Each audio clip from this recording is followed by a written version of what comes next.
এই খাবারের আইটেমটা আমরা সাধারণত মেলাতে দেখতে পেয়ে থাকি। আর আমার ছোটবেলা মানে মেলাতে গিয়ে প্রথমেই মথুরা কেক টেস্ট করা। তবে দুর্ভাগ্যবশত মেলাতে কিন্তু এখন আর এই মথুরা কেকের দেখা পাওয়া যায় না। তাই আমি এটি বাড়িতে নিজেই তৈরি করলাম এবং আপনাদের সাথেও আমি এটি শেয়ার করলাম। আপনারা অবশ্যই আমাকে কমেন্ট করে জানাবেন যে আমার মতো কে কে এই মথুরা কেক খেতে ভালোবাসেন। তাহলে চলুন দেরি না করে শুরু করা যাক আজকের ভিডিও। নমস্কার, পমস কিচেনে আরও একবার সকলকে স্বাগত জানিয়ে শুরু করছি আজকের ভিডিও।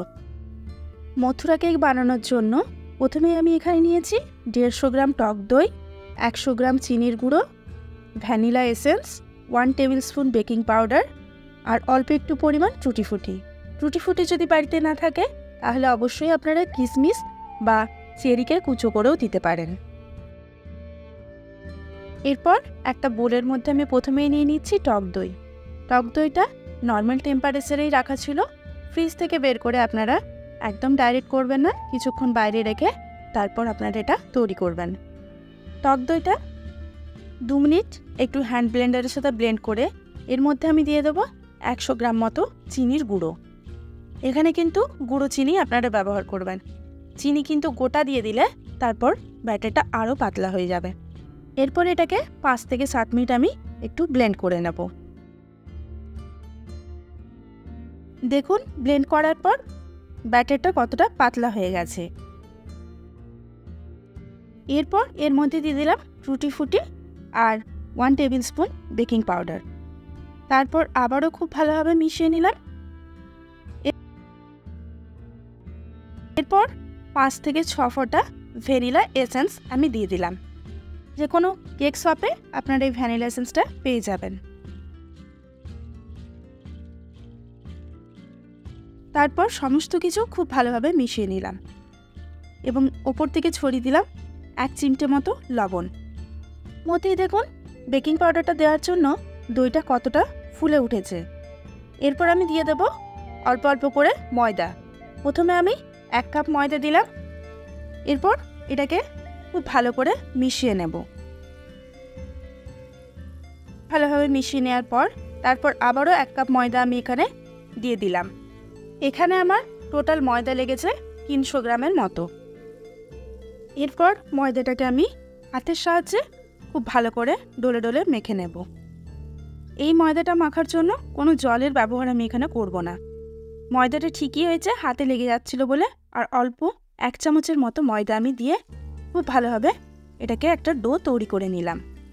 সামান্য পরিমাণ সাদা তেল হাতে নিয়ে ময়দার গায়ে খুব ভালোভাবে লাগিয়ে নিলাম। কি সুন্দর ডোটা তৈরি হয়ে গেছে। এরপর আমি এটাকে ঢাকা দিয়ে রেখে দেব 30 মিনিটের জন্য। 30 মিনিট পর চলুন এবারে এগুলোকে তৈরি করে নেওয়া যাক। প্রথমেই হাতে সাদা তেল মাখিয়ে নেব।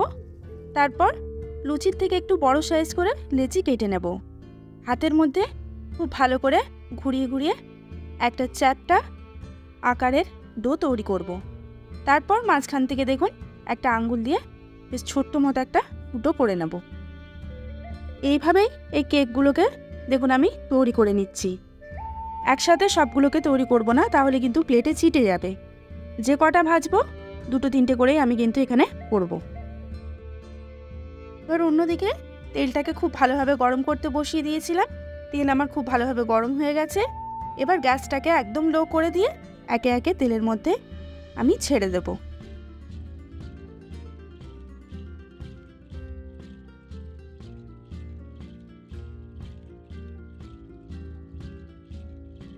তুমি তেলের মধ্যে কেকটাকে দিলে 2 থেকে 2.5 মিনিট পর আপনা আপনি কেকটা উপরে ভেসে উঠবে।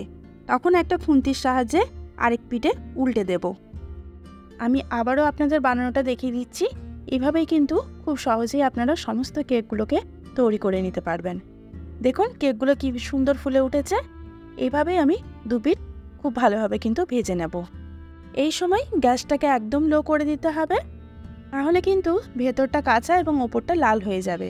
তাতে কিন্তু খেতে একদমই ভালো হবে না, আর কেকের মধ্যে যে স্পঞ্জি ব্যাপারটা সেটাও আসবে না। তাই একদম লো আছে আমাকে 2 পিঠ খুব ভালোভাবে সময় নিয়ে কিন্তু ভেজে নিতে হবে। তবেই কিন্তু এটা মুচমুচে এবং খাস্তা খেতে হবে।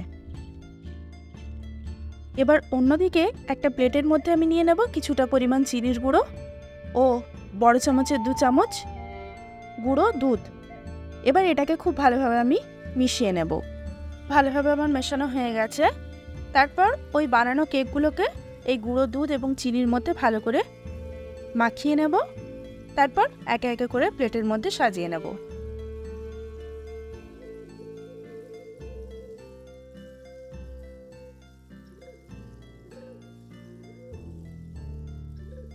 ব্যাস তৈরি হয়ে গেল আমার মথুরা কেক। এবার গরম গরম সার্ভ করব এই মথুরা কেক। আপনারা দেখতেই পেলেন যে আমি কিভাবে এই মথুরা কেকগুলোকে বানালাম। আপনারাও তৈরি করুন এবং আমাকে কমেন্ট করে জানান আমার এই রেসিপি আপনাদের কেমন লাগলো। আমার রেসিপি যদি ভালো লেগে থাকে তাহলে অবশ্যই লাইক শেয়ার কমেন্ট করবেন। আর আমার চ্যানেলে নতুন হয়ে থাকলে অবশ্যই চ্যানেলটিকে সাবস্ক্রাইব করে পাশে থাকবেন। সুস্থ থাকবেন, ভালো থাকবেন।